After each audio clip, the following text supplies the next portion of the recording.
안녕하세요. 지극히 평범한 시민 지평씨입니다. 제가 증권방송을 몇 달 주식에 관해서는 얘기를 안 했었죠. 좀 시장이 좀 안 좋을 거로 보고 안 했었는데 한 두 번 근래 했단 말입니다. 물론 뭐 바로 뭐 오른다 이런 말씀드린 건 아니고 증권사가 시장의 콘텐츠가 돼서 현물을 사고 선물을 파는 상황이 오면 그때 좀 반등이 나오지 않을까. 3월 말 결산 전에 그런 말씀을 드린 적이 있었는데 그 증권사가 하루 이틀 뭐 그런 모습을 보이다가 또 반대 포지션을 취하고 합성이기 때문에 지금 미국 시장이 더 빠진 상황이 벌어졌죠, 지금. 그래서 시장은 좀 암울한데 한번 전반적으로 보고 좀 마음을 좀 다잡아야 되는 거 아닌가. 저도 마찬가지고요. 각오를 해야 되는 거 아닌가 하는 생각이 좀 듭니다.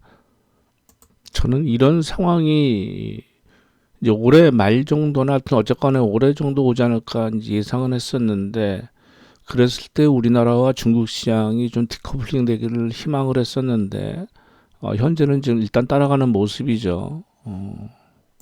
우선 뭐 기술적 분석을 뭐 신봉 뭐 하지는 않는데 일단 지나고 나서 그런 상황이 펼쳐지면 일반적으로 그런 모양이 좀 도출이 돼서 그래서 나스닥이 지금 폭락이 좀 심하니까 보겠습니다. 이 기저에는 일단 그 미국 연준이 말이 이제 뭐 상황에 따라 적응을 하고 상황에 따라 대처하는 건 맞는데 말이 이제 그 바뀐 부분이 시장이 좀 달리 봐야 된다는 부분인 거죠.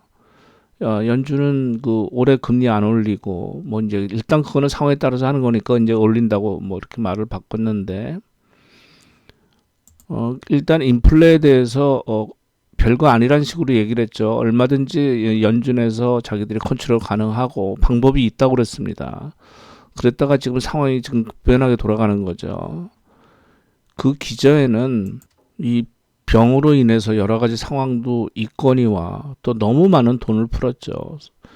2008년도 서프라임 때 풀고 지금 또 한 번 더 왕창 뭐 5배인가 뭐 더 풀고 이제 쪼여야 되는 상황이 되면 언제나 이거는 그 개발도상국이나 이런 힘든 나라로 전이가 좀 됐었죠. 근데 지금 내부 단도리가 안 된단 말입니다. 그 밑바탕에 지금 중국과의 무역 패권 전쟁이 펼쳐져 있는 거 아닙니까? 지금 내부에서도 문제가 생기는데 외부적인 지금 러시아까지 얘기가 나오고 있습니다. 우크라이나 친구. 그 상황이 터지면은 만약 터지면은 지금 분위기상 외교적으로 해결이 안 된다 치면 그 영향이 또 안 미치겠습니까?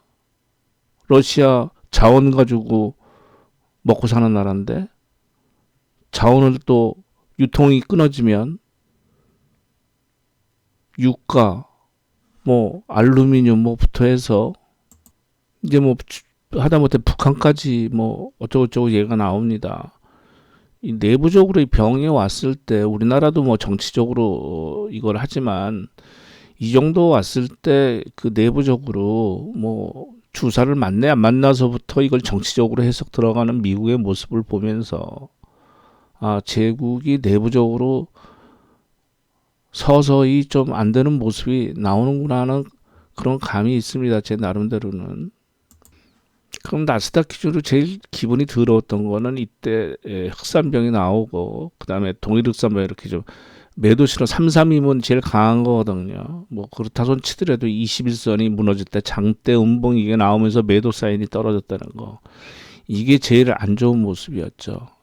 그랬다가 21선 다시 또 반등이 나오는 척 하다가 여기 무너졌는데 이게 일봉이란 말입니다. 이때 MACD 이때 여기가 이제 음의 구역으로 들어간 거죠. 이거는 일봉이고 이 주봉일 때 이 매도 사인이 뭉쳐 있단 말입니다. 여기 교수형이 나왔죠. 제일 강한 거죠. 교수형이 나오고 그 다음에 하락 장악형이 나오고 하락 장악 확인형까지 나와버렸습니다. 주봉상 말씀드리는 겁니다. 기술적으로. 그 다음에 매도 사인까지 떨어졌죠. 21선 왔다 갔다 하면서 그러면서 지금 금주에 이렇게 낙폭이 확대된 겁니다. 이걸 월봉으로 보면 사람들이 이제 지나가고 나면은 과거를 돌아보죠. 나스닥이 제일 많이 올랐죠. 안 그렇습니까? 3천에서 16,000원이면 5배가 오른 겁니다. 2011년 대강 5배가 오른 거죠. 우리 2011년도에 얼마였나요? 2천 정도 했습니다. 그죠? 한 2,000포인트. 그래서 계속 가두리장이 있었죠. 우리가 만약 뭐 미국하고 비할 수는 없습니다만 우리 기준으로 보면 지금 10,000포인트 갔다는 얘기입니다. 안 그렇습니까? 코스닥이랑 비교해야 되겠네요. 코스닥으로 따지면 500포인트대였으니까 뭐 5배면 뭐 2,500 정도 되는 거네요.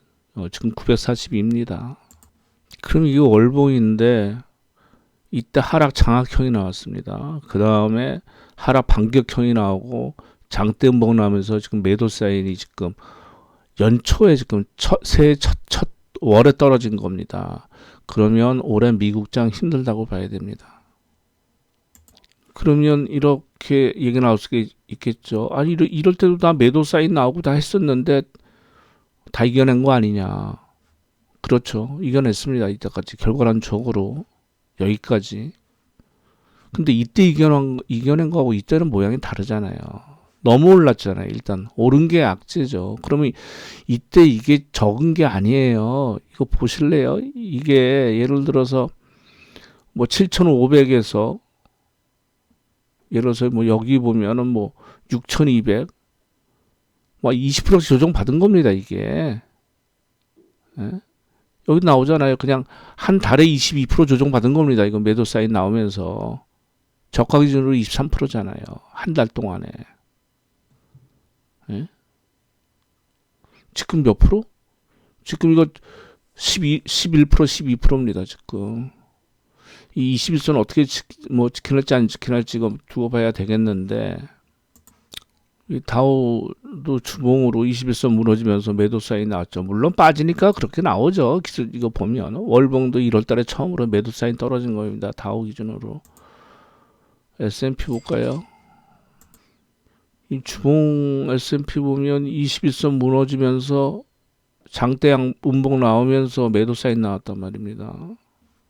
제일 안 좋은 거죠. 21선이 이렇게 깨지는 게. 이게 월봉인데 여기도 뭉쳐 있죠. 이거 뭡니까? 하락 장악형이 나왔고 그다음에 또 하락장이 또 나왔습니다. 제가 보기에 이때 멈췄어야 돼요. 미국 시장은 뭐 3,300 정도.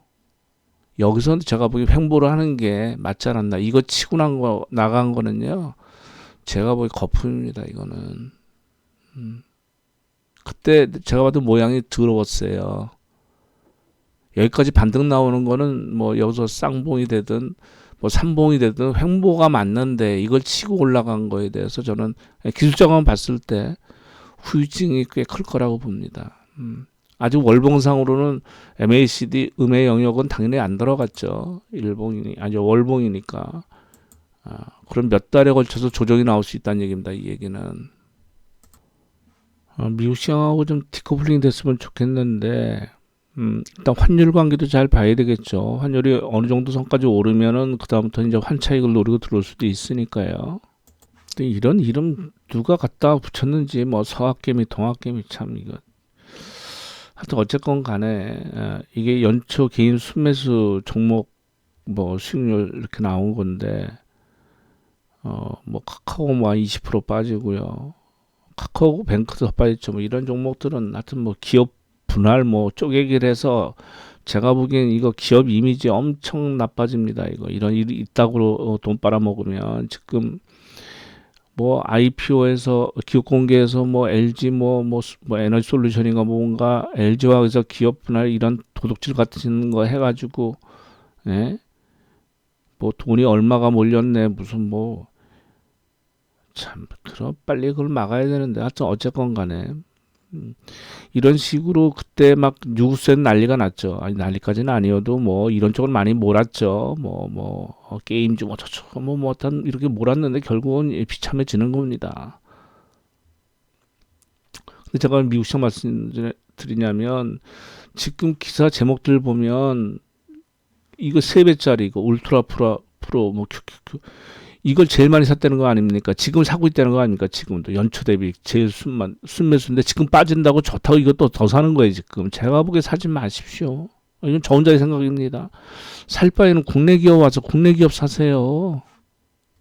이게 지금 3배 베팅인데 이거 지금 19일 거죠. 20, 21일 더 빠졌는데 물론 지금 뭐 암호화폐도 지금 좀 뭐 시간 되면 좀 이따 말씀드리겠습니다만은 저도 지금 오늘 지금 보니까 33% 빠졌더라고요. 저는 더 빠질 수 있다고 보고 각오를 하고 이제 일정 부분 사놓은 거니까 더 빠지면은 저 밑으로 한참 밑으로 깔아놓은 게 있습니다. 그게 들어오면 더 투입을 할 생각이에요. 그러면 미국 기준으로 봤을 때 아직 다우는 월봉 기준으로 그냥 매도 사인 났고요. 아직 21선은 멀었잖아요. 아직 길이가 큰데 아직 있는데 우리나라 거 볼까요? 이거 우리 코스닥이죠. 이것도 코스피입니다. 둘 다 공이 지금 21선에 닿는 겁니다. 월봉 기준에 닿았어요, 이게. 근데 여기도 나오죠. 흑산병에 뭐 나오고 매도 사인 떨어지고 21선이니까 버티나 안 버티나가 요번 달 포함해서 나올 텐데 일단은 장중에는 깼거든요. 그 종가가 중요한 거니까 뭐 수치가 뭐 몇 포인트 정도야 큰 의미가 있겠냐마는 2827로 보죠. 21선이 현재 시점에서 2827인데 2817까지 갔었습니다. 그때 이제 34로 끝났는데 이제 뭐 다음 주도 이어지는 거니까 저는 이 선을 지켜야 된다고 보거든요. 우리나라 같은 경우에 우리는 또 미리 조정을 받았고 크게 오른 것도 없으니까. 근데 지금 문제는 자꾸 요때가 생각난단 말이죠. 2020년도 3월, 재작년 3월 이때 밑에 긴 꼬리 달렸죠. 이게 신용 때문에 그런 거거든요. 그러니까 2000포인트에 있는 게 갑자기 1439포인트까지 발작을 일으킨 겁니다. 이게 신용 반대에 맞는 거죠, 이게. 잠깐입니다, 그 잠깐. 몇백 포인트가 잠깐 움직였단 말이죠. 그러고 나서 이제 이제 반등이 나온 건데, 개인들도 이때 이제 자금들이 많이 들어오기 시작한 거죠, 이제. 근데 지금 또 맞을 것 같거든요, 신용이. 지금 주가 빠지는 거 대비해서 신용융자 잔고가 많이 줄질 않습니다. 물론 이게 결제일 기준이기 때문에 그런 영향도 있습니다만 그래도 이게 아니에요. 왜냐하면 평소에 우리가 보통 담보부족 계좌를 140%를 기준으로 삼지 않습니까? 그러면 평소에 예를 한번 들어보겠습니다. 평소에 거기에 10% 정도 얹어서 150% 이하, 예를 들어보는 겁니다. 150% 이하 되는 좀 담보 부족의 위험성 있는 계좌가 예를 들어서 한 센터에서 평소에는 장이 머물러 있거나 횡보하는 장에서는 거의 안 나와요. 거의. 나오면 두세 개. 그리고 빨리빨리 이제 정리가 되죠. 이제 그거는 본인들이 알아서 정리를 하니까. 그러면 장이 좀 하락하고 좀 빠졌다 싶으면은 20개에서 30개 정도 나옵니다. 그러면 지금은 50개에서 60개 정도 돼요. 그러니까 위험성이 있는 계좌죠.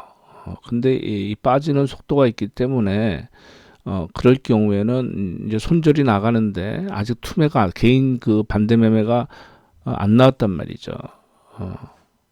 그러면 이게 보겠습니다. 이게 이빠이 갔을 때 25조 5천억 갔을 때 제가 그랬죠. 이걸로 오를 수가 없다. 25조 5천억 신용 걸고서 돈 쉽게 먹여주지 않는다. 그러면 방법은 뭐가 있냐? 이 예탁금이 확 늘어나야 돼요. 이게 80조 가고 막 이렇게 돼야 됩니다. 이게 먹으려고 그러면. 물론 종목마다 차이가 있으니까 전반적으로 봤을 때 말이죠. 그러면 우리가 작년 3월달 한번 기억해 볼까요? 그때 신용잔고가 얼마인지 10조였습니다. 볼까요? 작년 3월달로 가보죠. 이럴 때 한 10조 정도 됐었죠. 이렇게 쭉쭉 늘어났습니다. 10조 3천억. 그때 예탁금이 30조 언저리였었죠. 3배. 지금도 3배는 같은 3배 언저리일 수 있는데 이게 늘어나면 이거는 그 예탁금 훨씬 더 늘어나야 돼요. 그리고 지금 기업 공개다 뭐다 지금 수도 없이 있지 않습니까? 예. 그러면 이게 10조 5천억 갔다가 이제 2월 말이 됩니다. 이제 조금 줄었죠. 그러다 이제 10조로 좀 줄었습니다. 장이 이제 힘이 없다는 얘기죠. 그러다가 이제 갑자기 급락을 합니다. 3월 달에. 그때 못 막는다는 얘기죠. 예상을 못 했다는 얘기죠. 그러면 이거 보십시오. 4천억, 8,700억 주는 거 보시죠. 하루에. 이거는 거의 담보 부족계가 다 발생했다는 얘기예요. 안 그렇습니까? 네? 이게 피눈물 나는 금액입니다. 이 돈이. 그래서 얼마대로 갑니까? 6조 4천억, 6조대로 떨어집니다. 40%가 줄어드는 거예요. 신용이. 강제적으로 어쩔 수 없이 8, 90만 원 없는데. 그리고 그거 받아먹고 그거 매도 나간 다음에 반등이 나온 겁니다. 잔인한 겁니다. 언제나. 볼까요? 아까 봤지만 이때죠. 3월 달에. 1500도 깨진 거. 근데 기술적으로 보면 안 되죠. 이때 매도 사인 나오니까 앞에 거니까 그러니까 100% 믿는 건 아니죠. 이제 그거는 어느 정도 위치에서 어느 정도 나왔냐 이제 그걸 봐야 되는 상황인 거죠. 그러고 나서 이때 매수 사인 나왔다가 한 번도 어떤 이 화살표 표시가 나온 게 없잖아요. 이번에 처음 나온 겁니다. 그러면 이게 또 잔인한 고통을 당한다는 얘기죠. 완전히 고문당하는 겁니다. 이 신용 거신 분들은, 신용 투자하시는 분들은. 그래서 제가 신용 투자하지 말라고 말씀드리는 이유가 그거거든요. 한 번 잘못하면 다 없어지는 거예요. 10번 잘해도 한 번 잘못하면 다 없어지는 겁니다. 그럼 이걸 메꾸기 위해서 어떻게 해야죠? 빚을 내야죠. 있는 거 좀 처분하지만 팔면은 마이너스 나서도 반대매 나오고 계속 환차손 아니 매각 차손 떨어지니까 신용을 팔면 돈이 들어오는 게 아니라 마이너스가 생겨요.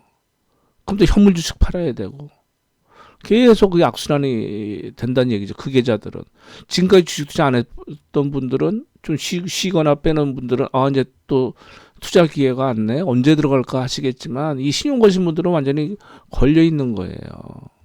그러면 제가 보기에 이거 그냥 20조 원대로 바로 들어가요. 제가 보기에는 얼마 안 남았습니다. 이거 뭐 하루에 뭐 2, 3천억 줄다 하루에 뭐 5천원, 6천억 주는 날이 나오겠죠.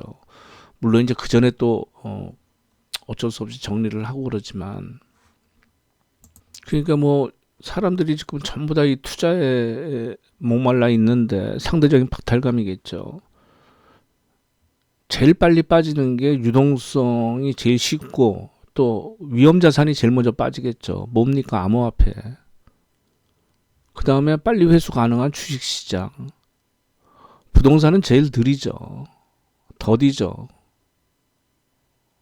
크고 건수도 크고 그러나 좀 지나면 매매 자체가 안 됩니다. 매수가 실종됩니다. 이제 보십시오. 미국이 지금 테이퍼링 들어가면서 금리 인상한다 이거 가지고 지금 폭락을 하는데 부동산이 우리나라 부동산이 멀쩡하다고 지금도 폭풍이 날리는 인간들은 그건 사기꾼입니다. 아니면 무식한 놈이거나. 그래서 제가 각오한다는 드리는 말씀은 주식을 매도한다는 얘기가 절대 아닙니다. 저는 증권사 임직원은 신용 매매를 할 수도 없거냐 현금으로 사는 거기 때문에 버틴다는 얘기죠. 단 크게 제가 늘 말씀드리지만 웬만하면 코스닥이 아니고 코스닥이어도 우량주고 실적이 바탕이 되고 배당금을 주는 회사 이제 결산까지 오는데 미국 시장도 나스닥이 뭐 50% 뭐 언저리 빠진 게 뭐 저쩌고 하더만 걔들도 개별 종목이 많이 빠진 거지 지금 대형주가 빠지니까 지금 지수가 빠지는 상황이 온 건데 근데 우리는 오른 게 없잖아요. 걔네들에 비해서 예? 걔네들에 비해서는 덜 올랐기 때문에 저 정도 덜 받고 21세는 벌써 먼저 왔다는 얘기죠. 그리고 현물로 산 걸 뭘 우량주인데 팝니까? 뭐 손해보고 그거 만회하려면은 예? 한 30% 손해나면 그 다음에 따블이 나야 되는 건데 아니 50% 손해나면 따블이 나야 되는 건데 배가 올라야 되는데 그거는 힘든 건데 신용을 갖고 계신 분들이 문제인 거죠. 그러니까 보기에 우량주라고 이렇게 되시는 분들은 잘 버티셔야죠. 이제 그거까지 마시고 단 저는 개인적으로 마음 먹은 건 그건 있어요. 뭐냐면 만약 이번 대선에 윤석열 후보가 대통령이 된다 그러면 전 주식을 많이 팔아버릴 거예요. 고객 거도 많이 팔자고 얘기를 할 겁니다. 팔아서 현금화를 많이 시켜놓을 거예요.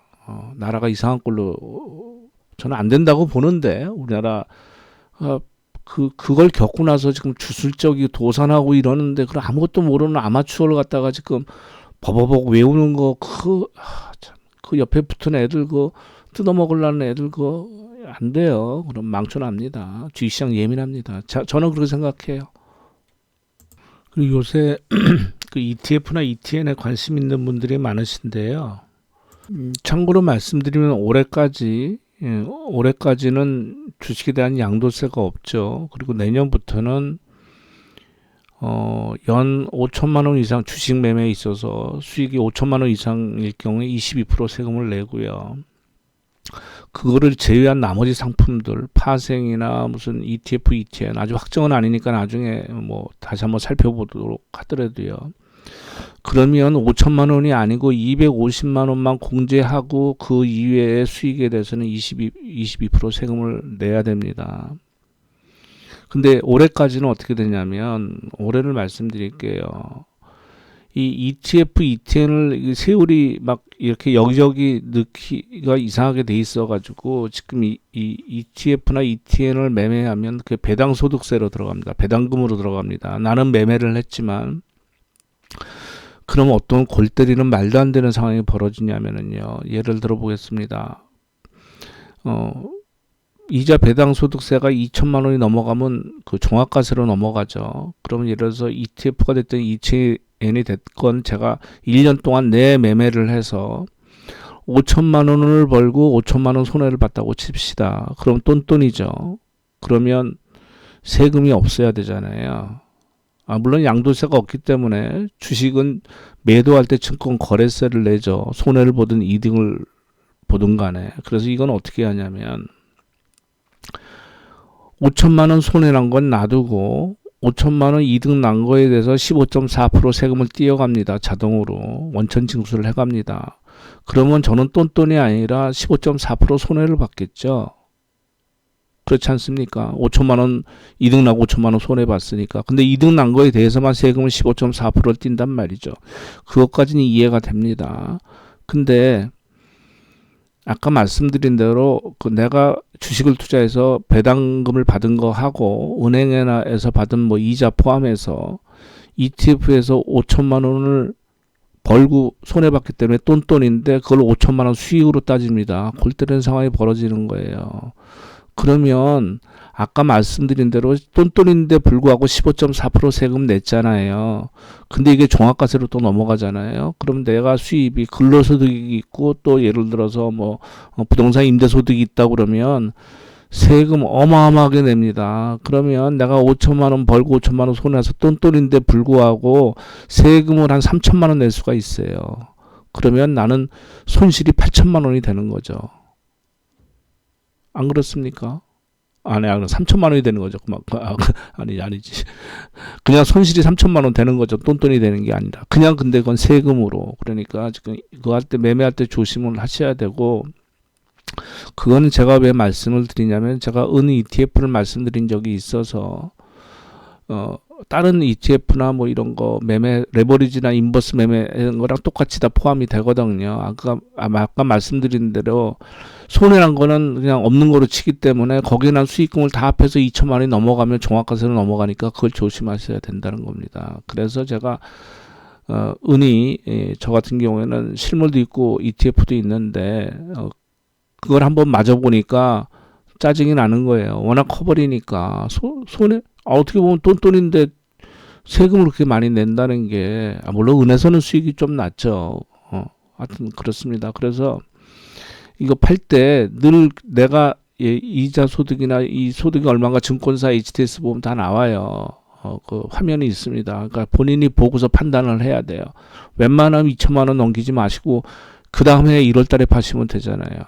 내가 그 다음에에서 2000 몇 년도에 들어올 배당 소득하고 하고 금액이 어떻게 되나. 물론 내년부터는 이게 매매 소득으로 넘어갈 겁니다. 단 이자 배당 소득은 그대로 남겨놓을 거예요. 2천만 원 이상은 종합과세를 넘어가는 거에 대해서는 단 이제 ETF와 ETF 매매가 이제 그 매매 수익으로 넘어가겠죠. 이제 배당에서 빼버리겠죠. 그게 합리적으로 맞으니까. 근데 또 불합리한 거는 현물과 선물, 그러니까 아까 말씀드린 주식에 대한 거는 5천만 원 공제해주고 나머지는 공제 안 해주겠다는 거예요. 그러니까 그것도 또 차별화가 돼 있습니다. 그러니까 정치인들 지금 뭐라고 그럽니까? 너나 나나 암호화폐 이제 일단 똑같이 이제 2023년부터 시행을 하되 그거 5천만 원 뭐 이상서부터 과세한다는 얘기 나오잖아요. 그럼 파생은 왜 그럽니까? 말도 안 되는 얘기지. 그럼 파생도 5천만 원으로 똑같이 동시시킨 게 맞죠. 저는 그걸 분리시키는 이유도 모르겠어요. 그럼 내가 주식에서는 손해나고 파생해서 이득 났으면은 파생에 대한 세금을 또 내야 한다는 얘기잖아요. 그건 말이 안 되잖아요. 안 그렇습니까? 내가 한 계좌에서 매매를 했는데 주식에서 1억을 손해봤다. 근데 파생에 5천만 원 이득을 봤다 그러면 5천만 원 손해잖아요. 1년 동안. 근데 그 5천만 원 번 거에 대해서 250만 원 공제하고 4,500에 대해서 세금 22% 띄겠다는 얘기 아닙니까? 그건 말이 안 되죠. 안 그렇습니까? 그러니까 이 세법이라는 게 그래서 국회 그걸 잘 뽑아야 돼요. 이 새끼들이 법을 만드니까 땡땡하고 넘어가니까. 예? 세수학법은 뭐 죄인입니까? 이게 다 정책으로 놀아나니까 다 연계가 돼 있는 건데 하여튼 법이 그렇게 돼 있는 거 어떻게 합니까? 그거를 다 아시고서 할 수밖에 없죠. 하여튼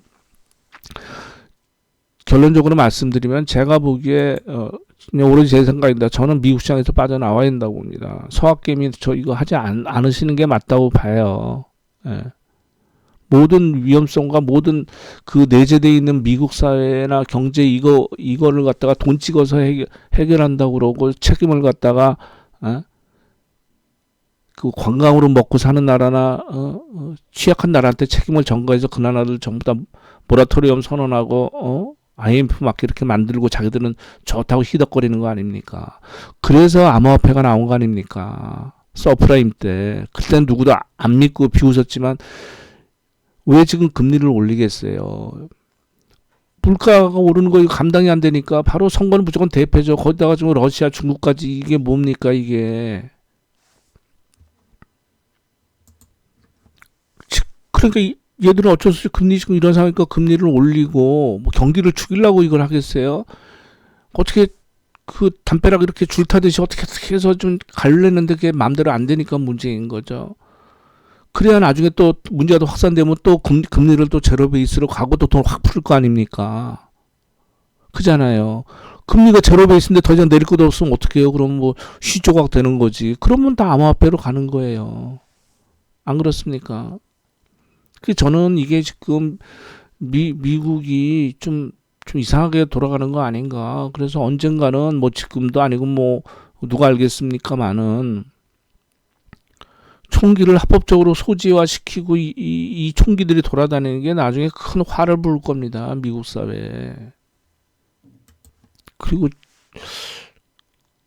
그 현금이 있으면은 그 반대 매매가 나오기 시작하면 한 이틀에서 3일 가거든요. 반대 매매 나오는 게 어쩔 수 없이 걷잡을 수 없이 그래서 포기 상태가 옵니다.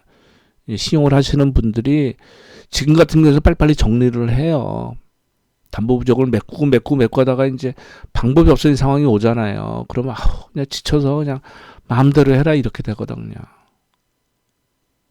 그럴 때 이제 반대매가 나오는 거거든요. 갑자기 급락 한 2, 3일 하면 그러면 그때 우량주 중에서 낙폭과대 위주로 낙폭과대가 먼저 오르겠죠. 그렇게 보시는 게 맞지 않나 싶습니다.